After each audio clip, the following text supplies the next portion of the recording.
violence here in the river region. Two of those shootings involving children. From Richmond County, where an 8-year-old, Aubrey Anthony, lost her life, to Columbia County, where a baby was grazed with a bullet just last Friday. Just last night, 3 different gun-related crimes in Richmond County. The sheriff's office says 2 of them might be related. Our Sloan O'Cone is live outside the Richmond County Sheriff's Office to walk us through exactly what happened. Sloan.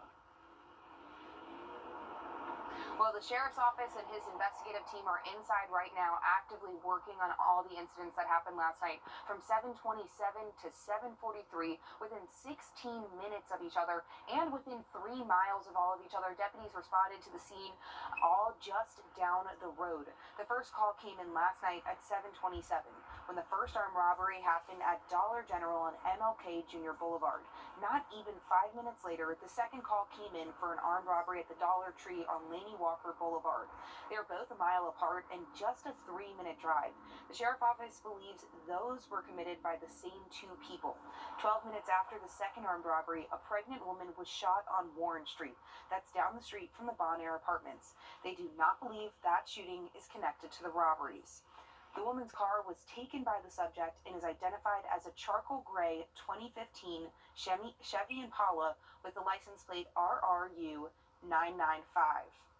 And if you have any information, the Sheriff's Office is asking you to reach out to the deputy investigator on duty and just let them know if you know anything about those. But coming up tonight on News 12 at 6 o'clock, I'm working on a story looking at the crime that we've seen across our area since the beginning of the year. All right, thanks for that, Sloan. We are just getting the incident report. This is how fluid the situation is. As you were speaking, this has been updated. The victim says that she was sitting in her car in front of her house. She says an unknown man in a ski mask came up, shot her, and took her car. So we are learning more as the seconds and minutes continue. So again, we are continually updating this case, this story, and Sloan will have much more coming up in about 30 minutes. Just in the past few hours, Richmond County deputies say they're looking for this man. Take a good look. This is Brian Moss. He's wanted for aggravated assault and armed robbery. He is wanted in connection to an incident that happened Sunday off of Gordon Highway, a few minutes from the Bobby Jones Expressway. Officials say he is known to carry multiple handguns, so you need to consider him armed and dangerous if you see him. They say just call the number on your screen. Do not approach him if you've seen him or if you happen to know anything about him. To other now, as we give you a live look at these developments. City leaders talking about safety concerns at the Bon Air apartments at today's meeting. Since December, Commissioner Catherine McKnight has been working with the new owners, the historic apartments, to try to add security measures there. Back in December, we found in 6 months, there had been 156 police reports filed within a 1-mile radius of the apartments. The owners faced commissioners today to give an update on the progress of making some safety enhancements.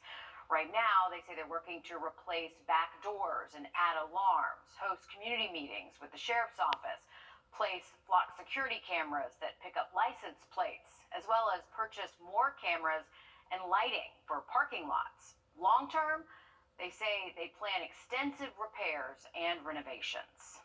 There are people that live there that don't have anywhere else to go, and they fear for their lives with people coming in and out of there. The owners do not have a timeline for their safety goals yet, but commissioners say they would like to continue receiving updates on their progress. a local woman serving our community by taking care of stray and unwanted dogs. Recently, she's faced a series of hardships. About a month ago, Robin Mitchell was hit in the arm by a stray bullet at her house. On top of that, the pandemic is hitting her company hard. But as Will Rio reports, that's where a local Eagle Scout steps in. 17-year-old Nick Lopez worked his whole life to earn the Eagle Scout honor. It's just a lot of work, I guess. But before earning that honor, Nick had one last project to complete. That's where he saw an organization in need. They were asking for doghouse donations, and we saw it on Nextdoor, and we thought that that'd be a really good Eagle project, and they could use some help. Nick started on his Eagle Scout project building houses for local dogs in need for someone he'd never met before. That's all I knew was his name was Nick. After more than 2 years, these dog houses came at the perfect time. Here comes the dog houses. Having the dog houses is just the best thing I could have asked for right now. That's because the pandemic is stretching organizations like Robin's thin. This is the first time in probably 10 years that myself, as well as other organizations that help animals, it's the worst we've ever seen it. She says they're seeing more animals dumped, more puppies and strays, and less people spay and neutering their animals than ever before. It's awful right now. So having these resources from the community is vital for their mission. We don't have this often, and those dogs need really good shelter, and dog houses like this are just great to have. For Nick to go out of his way and do this for my organization is just, it's just a great thing. In Aiken County, Wrdw on your side. Help coming at just the right time thanks to an Eagle Scout, and yes, they look great. Well, the World Series trophy is going to go on tour. We're going to tell you what we know so far after the break. And we see us today at Gerald Jones Honda. Scientists now believe Saturn's innermost moon may be hiding something, and that something is water. Until now, they thought Mimas was solid ice, but after taking a closer look, NASA researchers believe there might be an ocean buried underneath this moon's icy surface. The moon is best known because, as you can tell, it looks a little bit like the Death Star. It's incredible, really, but two of Saturn's other 82 moons and one of Jupiter's also have these vast underground oceans. Even though the ocean is encased in ice, scientists say it still might support life. We will keep watching the progress there. Pretty fascinating stuff, Mikkel. Definitely some groundbreaking discoveries there, and we've been trying to see if life can be supported outside of Earth for a while now, so I know that's huge for those scientists and astronomers studying that very closely. Yeah, I'm just going to say yes. I couldn't agree more. Well, let's go ahead and talk about weather. Grovetown, I expected for then. We do introduce rain chances by Friday afternoon, but those do look to dwindle down by Friday evening into early Saturday. And then we're talking about a very cold start for Sunday morning. Those temperatures down towards the low 20s. All right, thanks, Mikkel. The World Series trophy is going on tour. The Braves are taking the Commissioner's Trophy all over the Southeast to celebrate their World Series championship. Nick Proto tells us where and when you can see the trophy. Well, to commemorate the 151 years of Braves baseball, the Braves are making 151 different stops on this trophy tour. They're starting at February 15th in Midtown Atlanta, and they'll go all through the summer, hitting different states throughout the Southeast. One of those stops, SRP Park in North Augusta. The Braves will be visiting all of their minor league affiliates along this trip. They're still working on an exact date for SRP Park, but of course, we'll let you know when they hammer that down. They'll also be heading to Jackie Robinson's birthplace in Cairo, Georgia, and Hank Aaron's birthplace in Mobile, Alabama. Team president and CEO Derek Schiller says they want the fans to share in the joy and celebration of this historic victory. Now, it's a lot to come up with 151 different stops, so the team is asking for your help. If you've got a good, meaningful place you think the trophy should stop, let the Braves know. We have information on how to do that over on our website, wrdw.com. Just search Braves. Saints coach Sean Payton stepping away after 15 years as head coach of the Saints, 16 if you count his season-long suspension in 2012. Payton isn't necessarily retiring from coaching, and the 58-year-old still has 3 years left on his contract. New era coming in New Orleans, Mayor. All right, I think we should nominate a News 12 stop, as for the World Series trophy. Yeah, I think so. All right. The home of the Atlanta Hawks is working towards becoming a zero-waste venue. State Farm Marina says they kept more than 1 million pounds of waste from going to the landfill during the 2021 season. That includes composting, recycling, and reusing materials, plus donating furniture, appliances, and food. Last June, Game 4 of the Hawks' first-round playoff series became the first sporting event to earn a sustainability certification for businesses called True Certification. The trophy has to pass right by our station Right? on the way to SRP Park. I know, for we goodness need sakes. to nominate ourselves, Richard. Okay, when you hear about 5G, you probably think about your phone, but 5G also means home internet. We're going to take a look at that in our tech report. You're watching First at 5. The live.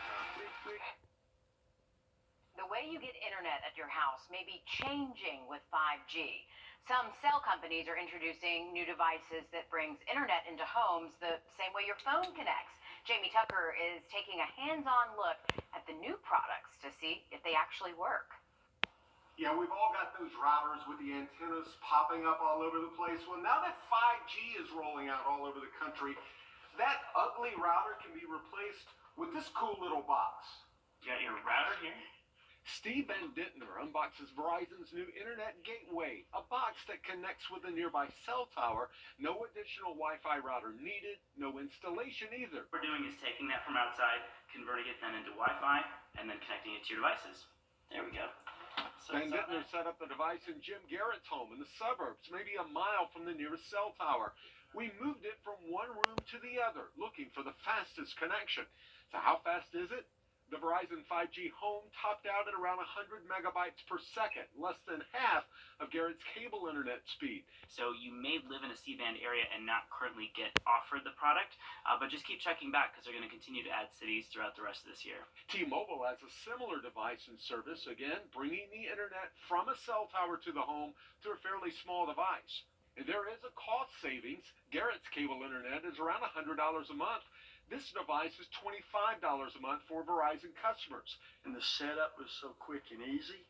I can get rid of a bunch of devices and clear out space, and it's wireless. So is it a good deal? Well, it depends on how many things you have connected to the internet and how close you are to one of those cell towers. The closer you are to a big city, the faster the speeds. You can go to Verizon and T-Mobile's websites to get a clear idea of what to expect.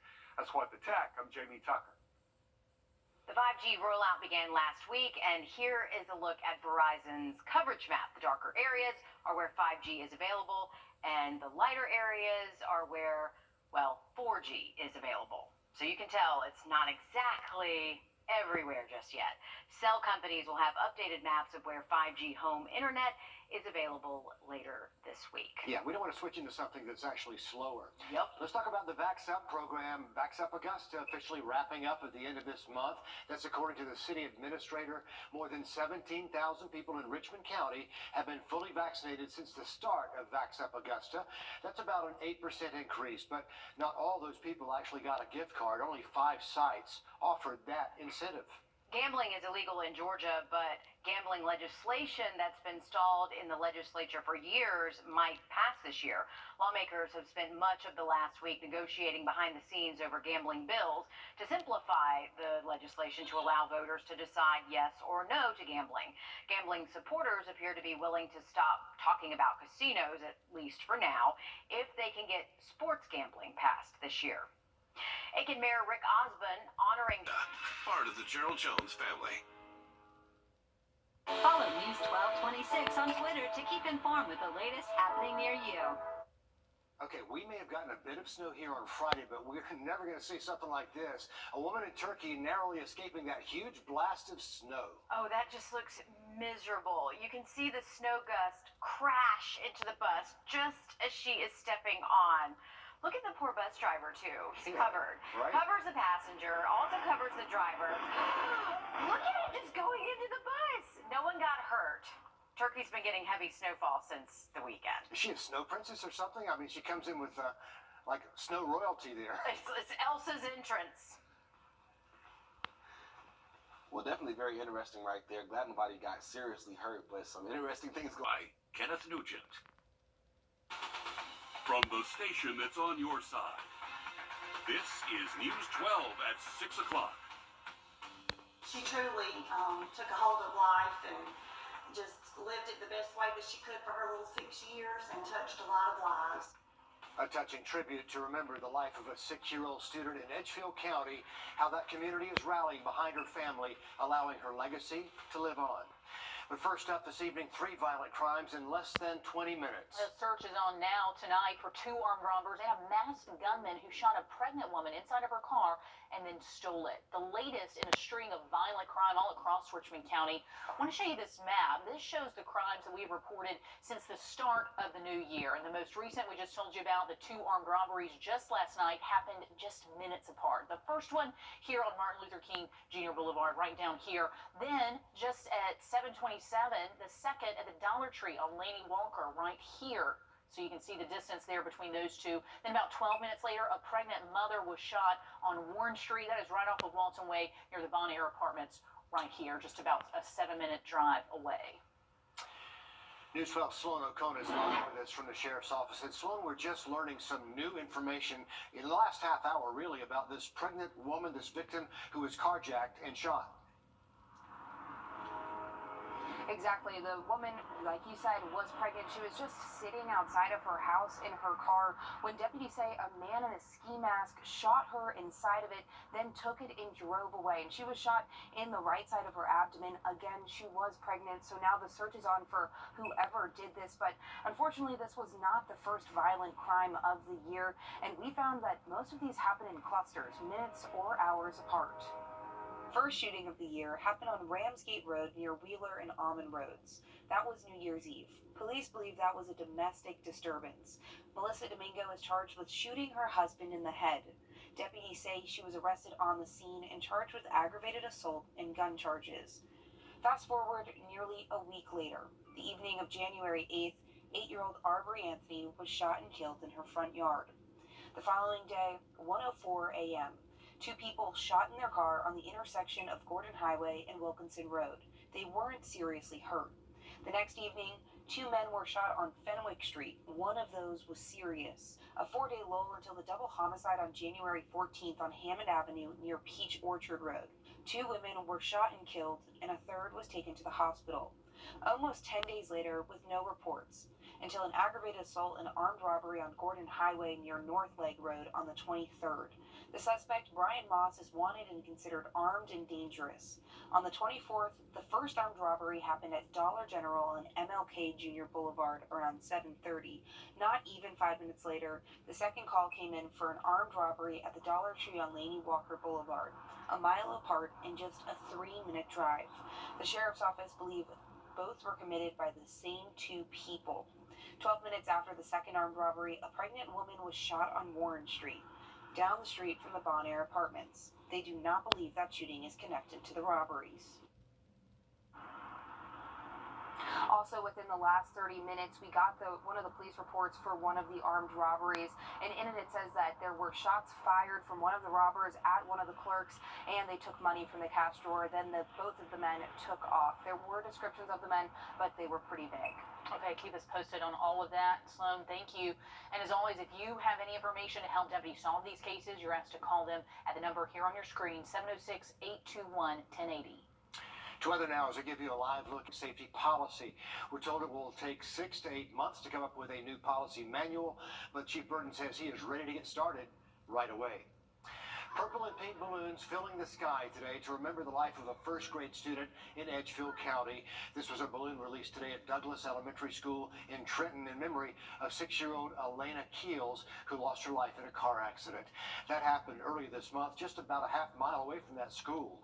Today's tribute is something her family says they will always remember. For the family and friends, I think it means the world to us to know that a celebration such as will be celebrated in her name is unforgettable. We're also seeing members of the Edgefield County Schools community rally behind Elena's family during this difficult time. Here's News 12's Will Volk showing us how one teacher is helping the family from her own kitchen.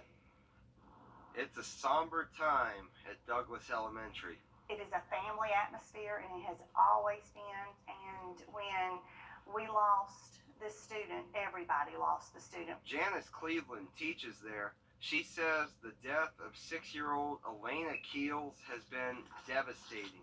After she found out what happened, she knew the family needed help. This is going directly to the funeral home to help the family with the funeral expenses. Every night, she bakes through the night at home in her kitchen. So far, she's received more than 175 orders. It's overwhelming, but you receive the strength that you didn't know you had.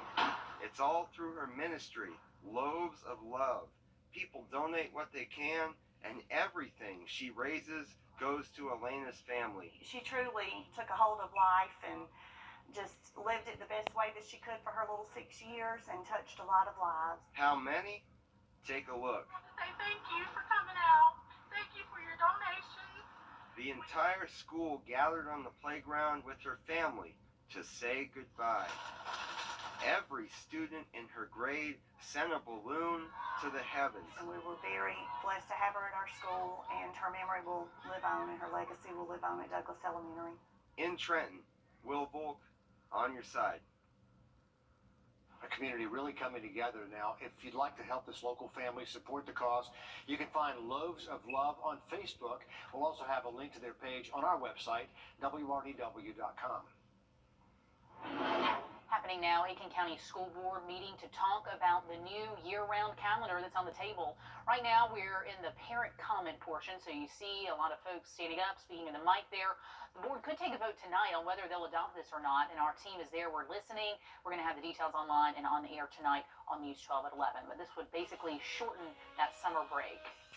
From birthdays to weddings and anniversaries, one North Augusta florist has been there for it all, and now the Jim Bush Flower Shop is saying goodbye. We talk with them about a lifetime of memories. Next. How fast? Central on CBS and streaming on Paramount Plus.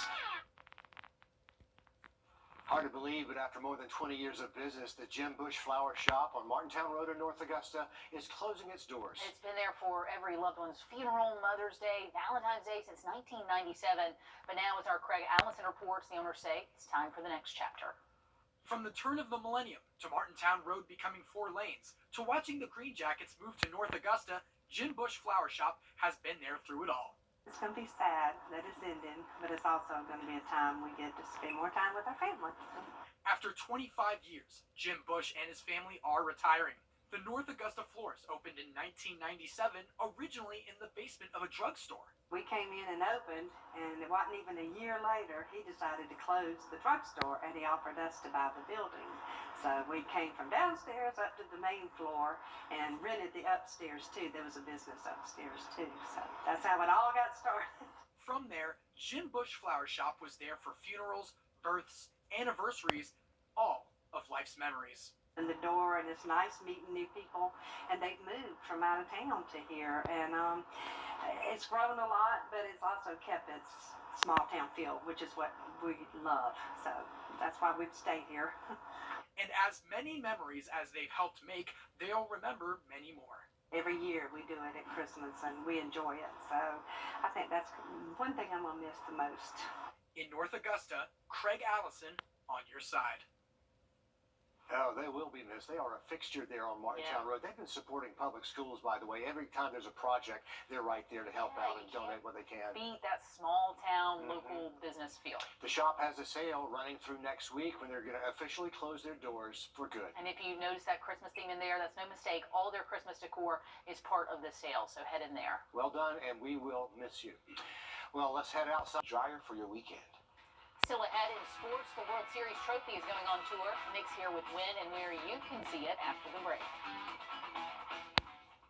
The Live by Camera Network. On your sideline, sports brought to you by the Hawk Law Group.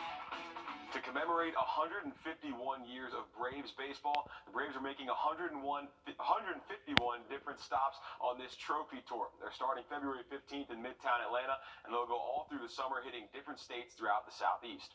One of those stops, SRP Park in North Augusta.